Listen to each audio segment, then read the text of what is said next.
Friends, welcome back again in engineering नोट्सिंग। आज हम यूनिट 2 का, जो कि bending moment in shear force हमारे चैप्टर का नाम है, उसका एक टॉपिक डिस्कस करने जा रहे हैं। उसका नाम है bending stress in beam. Beam में बेंडिंग स्ट्रेस कैसा होता है और उसको कैलकुलेट कैसे करते हैं। ठीक है, तो सबसे पहले तो हमें प्योर बेंडिंग और सिंपल बेंडिंग जानना पड़ेगा। क्या होता है प्योर बेंडिंग और डेट इज़ सिंपल बेंडिंग। ठीक है, तो यहाँ पे लिखा है if a length of a beam is subjected to a constant bending movement. ये हमारा बीम हो गया, इस पे जब आप कांस्टेंट बेंडिंग मूवमेंट अप्लाई कर रहे हो but no shear force. Bending movement तो अप्लाई कर रहे हो बट शियर फोर्स नहीं होना चाहिए वहाँ पे, देन द स्ट्रेस उसके थ्रू, जो बेंडिंग मूवमेंट के थ्रू जो स्ट्रेस बनेगा आपके लेंथ ऑफ द बीम पे, उसे हम बोलते हैं प्योर बेंडिंग। ठीक है, if a length of a beam is subjected to a constant bending moment and no shear stress, then the stress will be set up in that of length of beam due to bending moment only. ठीक है, and the length of beam is said to be in pure bending। वो जो beam होगा उसका जो length होगा वो pure bending जैसा एक्ट करेगा। ठीक है, नाउ सेकंड टॉपिक है हमारा। अब हम डिस्कस करते हैं थ्योरी ऑफ बेंडिंग में। एक्चुअली जब हम बेंडिंग मूवमेंट एक्ट करते हैं किसी बीम पे तो क्या होता है, सिर्फ bending movement, not a shear force. Okay, तो थ्योरी ऑफ सिंपल बेंडिंग, ये मैंने क्या किया, एक बीम लिया, एक बीम का पार्ट लिया। ठीक है, ये बीम लिया, ये हमारा हो गया बीम का एक्सिस। ठीक है, बीम का एक्सिस हो गया हमारा, और ये मैंने इस पे क्लॉकवाइज राइट लेफ्ट साइड से क्लॉकवाइज डायरेक्शन में हम बेंडिंग मोमेंट एक्ट कर रहे हैं, और इधर से लोड एक्ट कर रहे हैं, इधर से राइट हैंड साइड से हमने एंटी क्लॉकवाइज में लोड ऐड किया। तो इससे क्या होगा, जो आपने दोनों तरफ से लोड लगाया, इससे हमारा बीम कुछ ऐसा हो जाएगा, ऐसा कर्व हो जाएगा, ऊपर की तरफ हैगिंग हो जाएगा। तो अब मैंने क्या किया, इस बीम में मैंने एक डेल एक्स डिस्टेंस का कंसीडर किया, length del x length consider किया, और उसे नेमिंग कर दिया ए बी और सी डी।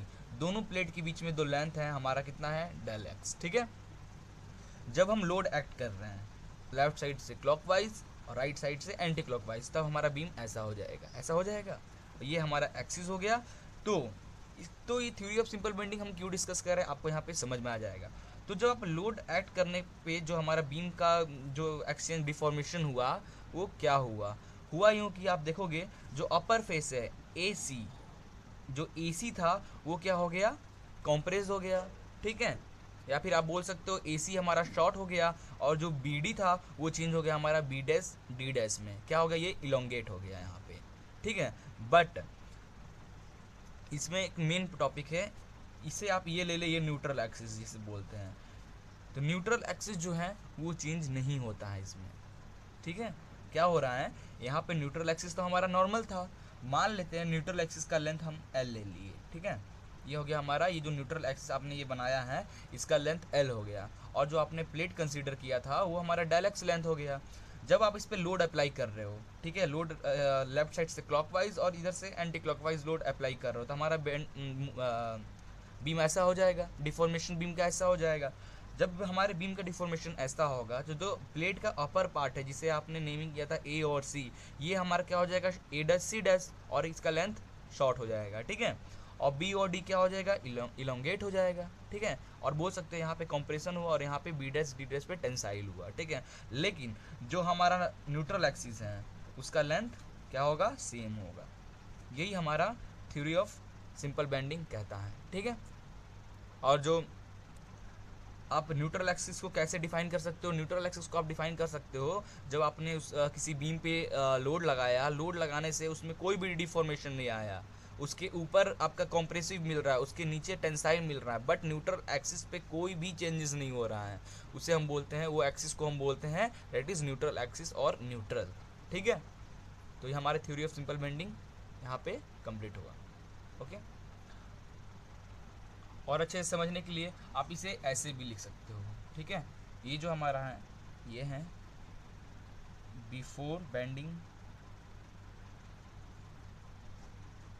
ये है हमारा after bending. Consider a small length del x. ठीक है, of this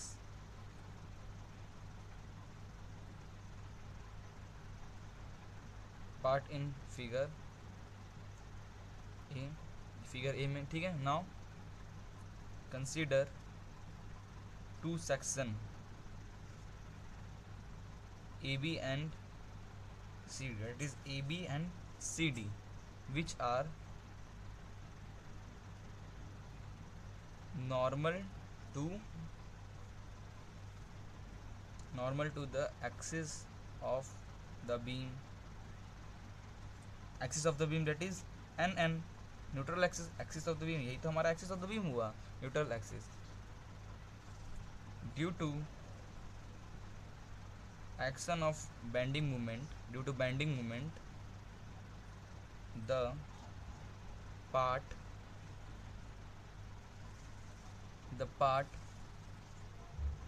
of length del x will be deformed, ठीक है। डिफॉर्म हुआ हमारा, जो हमारा डेल एक्स है, जब आप इसमें बेंडिंग मोमेंट एक्ट करोगे, डेल एक्स जो है हमारा कुछ यहाँ पे हो गया, that is del x plus x हो गया, ठीक है। और यहाँ क्या हो गया, that is del x minus x कुछ हो गया, ठीक है। ये हम जब आप ये डिफॉर्मेशन हो रहा है जब हम बेंडिंग मोमेंट अप्लाई कर रहे हैं इस बीम पे, तो ये डिफॉर्मेशन हो रहा है, ठीक है। Then next, the top layer such as AC deformed to the shape A dash C dash. This layer has been shortened or compressive nature हो रहा है, ठीक है। Now the bottom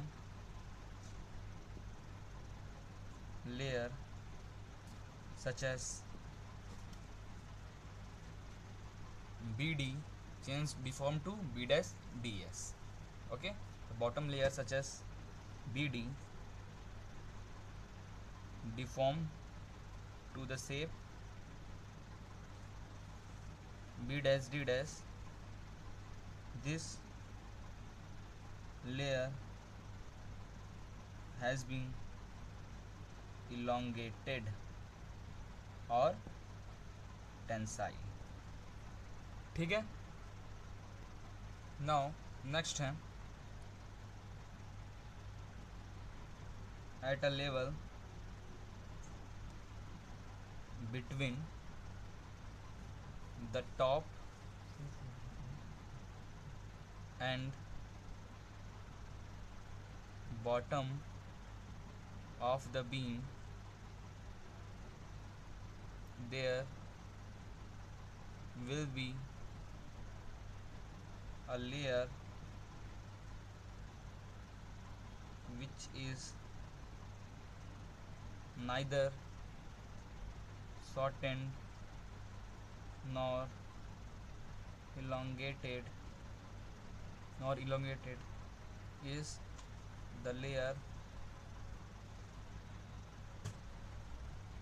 is known as